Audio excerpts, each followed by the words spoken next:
Thanks for joining us here on this Wednesday. I'm Brooke Hash. On this very frigid afternoon, we have just learned a second Louisvillian has died from this brutal winter weather. Mayor Craig Greenberg said a man living outside died in his tent overnight. He'd been living off Bank Street and had declined shelter. The mayor said this person had been in contact with homeless outreach teams over the last few months and was visited by volunteers as recently as 2 p.m. yesterday. This is just another reminder to the entire community that if there's anyone in your life, whether you're close to them or whether you are far from them but know of them, please reach out. Please provide a helping hand and try to encourage people to seek help, to seek shelter and warmth during these challenging winter conditions that we're going through. Just last week, another man without a home died in the cold. His name, Richard Marshall. The mayor emphasized beds are available at our white flag shelters in Louisville at Wayside Christian Mission and the Salvation Army off Brook Street. Matthew, the mayor also said his crews have been working through the night treating the roadways and said today that everyone is passable, but of course the neighborhood's still very slick as to why JCPS is on another NTI day.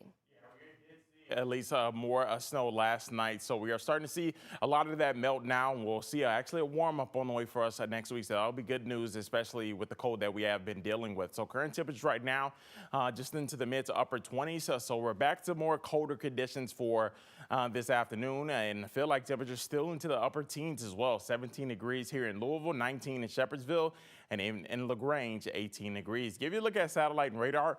We're really seeing clouds across our entire area, just a few peaks of sunshine throughout the Louisville area, but really everyone's staying cold and cloudy and across the state as well. So continue to see those clouds into Ohio, Kentucky, and Indiana for today. Overall, give you a look at that hourly planner. We'll keep the cloudy conditions throughout the afternoon.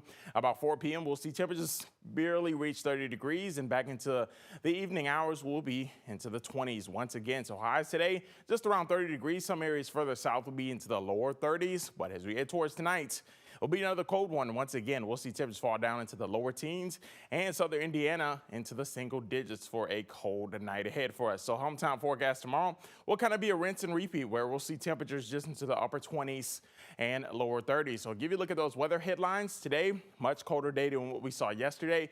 And even by Thursday, it will be a chilly one. And as we go towards your Friday, we're looking possibly at another wintry mix system to roll through as we head towards your Friday. I'll be timing out those details for the rest of the week and a look at that warm up coming up in just a few minutes. Back over to you, Brooke. Matthew, thank you.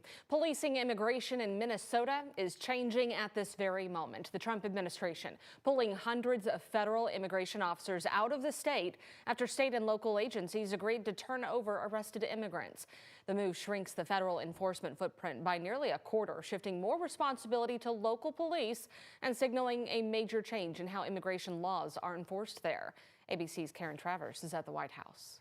In the wake of the fatal shootings of Renee Good and Alex Preddy by federal agents, big changes to the Trump administration's footprint in Minnesota. I have announced effective immediately, we will draw down 700 people effective today. 700 law enforcement personnel. The announcement by President Trump's border czar, Tom Homan, of a drawdown means there would still be about 2,300 federal agents on the streets. The Minneapolis Police Department is a force of 600. Homan was dispatched last week to Minnesota to try to ease tensions there. He says he's had productive talks with some local leaders who've agreed to turn over to federal authorities migrants who are inmates in local jails and prisons. While we had our differences, one thing was clear. We all committed to public safety for all who live in the Twin Cities. Yesterday in Washington, pleas from Renee Good's family to change the way ICE and Border Patrol operate. In the last few weeks, our family took some consolation, thinking that perhaps Nae's death would bring about change in our country. And it has not. And there is an exodus at the U.S. Attorney's Office after growing frustrations over the handling of the killings of Good and Preddy. Multiple officials telling ABC News 8 more federal prosecutors are set to resign after 6 other prosecutors left last month. Karen Travers, ABC News, the White House. Homan's drawdown means there will still be about 2,300 federal border agents on the streets. The Minneapolis Police Department, a force of 600. Well, some good news when it comes to your safety. Metro Police said violent crime is down in the city. Homicides down 23% compared to 2024, and deadly shootings down 27%. LMPD's chief spoke about these numbers while talking about his department's crime plan today. Chief Humphrey said 20 to 25% of these incidents are happening in the city's 1st, 2nd, 4th, and 6th divisions. Their priorities over the last year have included investigations and enforcement of the people causing the greatest harm in our community. Deputy Chief Emily McConnell said your tips are extremely important in solving these crimes. We still need the community's eyes. We need the community's voice. We need to report what you're hearing, report what you're seeing. Suspect vehicle descriptions, any sort of surveillance cameras that you may have. All of that is gold for detectives in solving these crimes, and we need the community's help to continue to drive down these numbers and continue that decrease that we saw from 2025. LMPD also said the number of carjackings stayed about the same over the last year, but the department did make 3 arrests in those recently. The full crime plan is available on lmpd.gov. You will also find a survey to give input on how you believe police can improve this plan.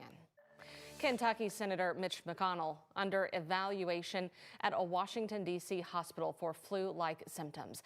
A spokesperson said his prognosis is positive and he's grateful for the excellent care he's receiving. He's in regular contact with his staff and looks forward to returning to Senate business. Senator McConnell is retiring at the end of his term next January. The Kentucky State Senate has taken a huge step toward giving JCPS Superintendent Dr. Brian Yearwood more power over his school district. Senate Bill 1 is the top priority bill for this legislative session, and yesterday the Senate gave it the green light. The bill would give superintendents more control of the day-to-day responsibilities like transportation. This would take away some of the responsibilities and powers from the district's school board. The GOP sees it as the best way to get JCPS student performance and finances turned around, but Dr. Yearwood was against this shift in power, saying he needs more time to turn things around. Here's what he told lawmakers last week.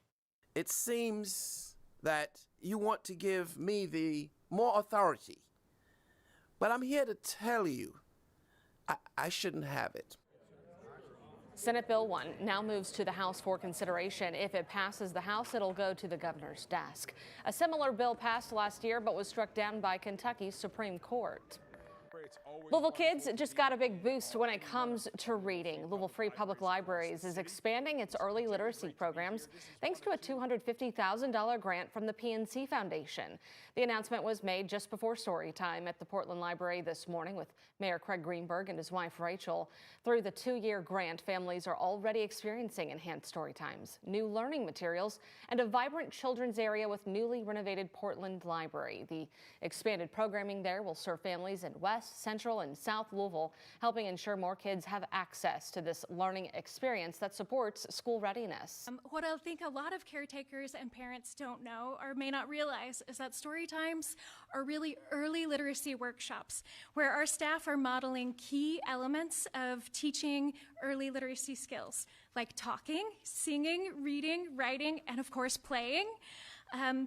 And this helps adults leave the library and continue building those early literacy skills at home. Wanted forever? Families can take part in welcoming story times, hands-on learning tools, and performances by special guests designed to spark curiosity and a love of reading. Families are also invited to celebrate National Take Your Child to the Library Day this Saturday.